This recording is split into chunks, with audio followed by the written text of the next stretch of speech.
జై శ్రీరామ్ అందరికీ నమస్కారం. వెల్కమ్ టు న్యూస్ అఖండ. నేను మీ కస్తూరి శ్రీధర్. మిత్రులారా, గుజరాత్ లో ఉన్నటువంటి భారతీయ జనతా పార్టీ ప్రభుత్వం కని విని ఎరుగని రీతిలో దేశ చరిత్రలోనే కని విని ఎరుగని రీతిలో బుల్డోజర్ యాక్షన్ అయితే ప్రారంభించింది. సరే, ఇంతకు ఏందా కథ, ఏందా మ్యాటర్ అనేది ఈ న్యూస్ ద్వారా చెప్పే ప్రయత్నం చేస్తా. కానీ న్యూస్ మాత్రం ఉంటుందా, సూపర్గా ఉంటుంది. ఓకేనా?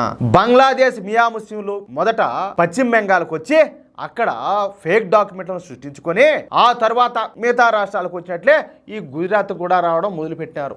ఈ విధంగా గుజరాత్లో దాదాపుగా 50,000 మంది అక్రమ వలసదారులు చేరిపోయినారు. ఈ విధంగా గుజరాత్కు వచ్చేటువంటి అక్రమ వలసదారులకు స్థిర నివాసాలు ఏర్పరచడానికి గుజరాత్లో ఉన్నటువంటి ముస్లిం మత పెద్దలు అలాగే ముస్లింలో ఉన్నటువంటి ధనికులు సాయం చేసేవాళ్ళు అన్నమాట. అయితే 6 రోజుల క్రితం ఈ కాశ్మీర్లోని పెహల్గాం ప్రాంతంలో ఈ ఇస్లామిక్ తీవ్రవాదులు 26 మంది అమాయకులను కాల్చి చంపిన సంగతి మీకు కూడా తెలిసిందే. ఈ తీవ్రవాద దాడిని చేయించింది పాకిస్తానే అనేది బహిరంగ రహస్యమే. దాంట్లో ఏమన్నా అనుమానాలు ఏమైనా ఉన్నాయి ఎవరికన్నా? ఏం లేవు కదా. సరే, దీంతో కేంద్ర ప్రభుత్వం దేశంలోని పాకిస్తానీలందరినీ కూడా ఈ వీసాలను క్యాన్సిల్ చేసేసి పాకిస్తాన్కు వెళ్ళిపోవాలనే ఆదేశాలను జారీ చేసింది. ఈ క్రమంలోనే గుజరాత్ పోలీసులు గుజరాత్లో సెర్చ్ ఆపరేషన్లు అయితే మొదలుపెట్టినారు. ఈ సెర్చ్ ఆపరేషన్లో విస్తుపోయేటటువంటి విషయాలు వెలుగులోకి వచ్చాయి. గుజరాత్లో బంగ్లాదేశ్కు చెందినటువంటి అక్రమ వలసదారులు పెద్ద సంఖ్యలో ఉన్నట్టు తెలిసి వచ్చిందనమాట. వీళ్లకు ధనికులైనటువంటి ముస్లింలు సాయం చేస్తున్న విషయాలు కూడా వెలుగులోకి వచ్చినాయి. చూడండి, ముఖ్యంగా అహ్మదాబాద్ నగరానికి పక్కనే చందోలా లేక్ అనే ఒక సరస్సు ఉండదన్నమాట. ఇక గుజరాత్లోని కోటీశ్వరుడైనటువంటి లాల్ బిహారీ అనే ఒక జిహాదీ దాదాపుగా 500 ఎకరాల స్థలాన్ని కబ్జా చేసుకొని అక్కడ 2,000 నివాసాలు నిర్మించాడు. కాదియా, ఉండేది బీజేపీ ప్రభుత్వం దశాబ్దాల నుంచి. ఓడెవడో గొట్టంగాడు 100 ఎకరాలు కబ్జా చేస్తా ఉంటే మీరేం చేస్తా ఉన్నట్టు, ఏం చేస్తా ఉన్నట్టు అంటాలే. కళ్ళు మూసుకొని నిద్రపోతా ఉంది మున్సిపల్ శాఖ అంతా కూడా.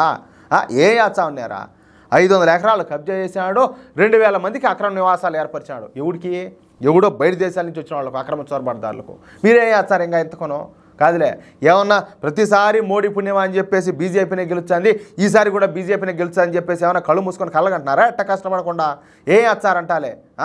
ఇకపోతే అక్రమంగా బంగ్లాదేశ్ నుంచి వచ్చేటటువంటి ముస్లిం అక్రమ వలసదారులను ఈ నివాసాలలో ఉంచే ఏర్పాట్లు చేసినాడు. అంటే ఈ అహ్మదాబాద్ నగరాన్ని ముస్లిం డామినేషన్ నగరంగా మార్చాలని ప్రయత్నం చేసినాడు. ఎవరు ప్రయత్నాలు వాళ్ళవి? అదేదో సామెత ఉంటున్నారు, పెద్దవాళ్ళు చెప్తూ ఉంటారు, పిల్లి కళ్ళు మూసుకుంటే ఎలుకు వచ్చి తాకు ఉప్పిందంట.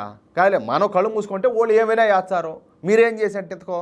అయితే ఇప్పుడు గుజరాత్ పోలీసులు ఈ నిర్వహిస్తున్నటువంటి సెర్చ్ ఆపరేషన్లో ఈ విషయం వెలుగులోకి వచ్చింది. అంతే, ఇక గుజరాత్ బీజేపీ ప్రభుత్వం వెంటనే రియాక్ట్ అయిపోయింది. ఇక ఆ ప్రాంతానికి వెళ్ళి 70 జేసీబీలను, 200 ట్రక్కులను, 3,000 మంది పోలీసులను, 1,800 మంది వర్కర్లను పంపింది. ఇక భారతదేశ చరిత్రలోనే అతిపెద్ద బుల్డోజర్ యాక్షన్ను ప్రారంభమైపోయిందనమాట. మనకు సమాచారం అందే సమయానికి దాదాపుగా 500 అక్రమ కట్టడాలను నేలగూల్చేశారంట. అంతేకాకుండా వందలాది మంది ఈ బంగ్లాదేశ్కి చెందినటువంటి అక్రమ వలసదారులను పోలీసులు అదుపులోకి తీసుకొని అరెస్ట్ చేశారు. వాళ్ళను తిరిగి బంగ్లాదేశ్కు పంపించేటటువంటి ఏర్పాట్లు కూడా చేస్తారు. ఇక ఆ చందోలా లేక్ పరిసర ప్రాంతాలను మొత్తాన్ని కూడా క్లీన్ చేసి తిరిగి ప్రభుత్వం అయితే స్వాధీనం చేసుకున్నది. సరే, ఇప్పటికైనా మీకు అర్థమైంది కదా, ఇటువంటి ప్రాంతాలు, ఇటువంటి వ్యక్తులు ఇంకా రాష్ట్రంలో ఎన్ని చోట్ల ఉన్నారో అన్నీ గుర్తించి పాయింట్అవుట్ చేసి వాళ్ళందరినీ కూడా ఎల్దొబ్బండి ఫస్ట్. లేకపోతే మూటికే మోసం వచ్చేది, ముందే చెప్తున్నా. అలాగే వీళ్ళందరికీ అక్కడ నివాసాలు నిర్మించి వాళ్లకు సాయం చేసేటువంటి ఈ లాల్ బిహారీ ఇంటి నుంచి 20 లగ్జరీ కార్లు. దాన్ని బట్టి మీరు అర్థం చేసుకోండి అతను ఎంత కోటీశ్వరుడో. 20 లగ్జరీ కార్లు, 200 ఆటో రిక్షాలు. ఎందుకంటే వాళ్ళకందరికి పని చూపించాలి కదా. మహానుభావుడికి స్వామి, మనోళ్ళు ఉన్నారు, డబ్బులు సంపాదించారు కానీ పనికిమాలి ముడా కొడుకులు. ఒరే స్వామి, ఎవరికైనా లేనోడికి సాయం చేయండి, ఏదైనా గుడి కట్టించండి, లేకపోతే స్కూల్ కట్టించండి, ఎవరైనా చేసేవాళ్ళకి 10 రూపాయలు ఆర్థిక సాయం చేయండి అంటే కనీసం ఏం బొస్స కూడా ఎత్తారు. ఏడ జోబుల నుంచి రూపాయి దీపడతా అని చెప్పేసి అట్ట మలుకొని పోతారు. సరే, ఎటాటోడైనా కావచ్చు, ఆ మనిషి చూడండి, వాళ్ళ మతం పట్ల కావచ్చు, వాళ్ళ మతాన్ని ఆచరించే వాళ్ళ పట్ల కావచ్చు ఎటువంటి సేవాభావం ఉండదో. సరే, అతను చేసేది తప్పైనా కావచ్చు, కానీ ఆ మతధర్మం అనేది పాటిస్తున్నాడు. వాళ్ళందరికీ కూడా 200 ఆటో రిక్షాలు, అదేవిధంగా గుర్రాలు అన్నీ తీసిచ్చి వాళ్ళకు బ్రతుకు తెరువు కల్పించాడు. ఇప్పుడు వాటిలన్నింటిని కూడా పోలీసులు స్వాధీనం చేసుకున్నారు. ఎందుకంటే ఈ అక్రమంగా, ఇప్పుడు వాళ్ళే సక్రమంగా వచ్చేవాళ్ళు కాదు, ఏది మనం అయ్యో అనడానికి, అందరూ కూడా అక్రమంగా వచ్చేవాళ్ళే కదా. కాబట్టి వాళ్ళందరినీ కూడా ఎలదొబ్బాల దేశం నుంచి. అది మొత్తానికి గుజరాత్ పోలీసులు అయితే ఫుల్ గేర్లోకి వచ్చారు. ఇంకా ఎంతమంది అక్రమదారులు బయటపడతారో చూడాలా నాయన. ప్రతి చోట కూడా ఇలాంటి పరిస్థితులు ఉన్నాయి. ఈ లాల్ బిహారీ లాంటి వ్యక్తులు ప్రతి చోట కూడా ఉన్నారు.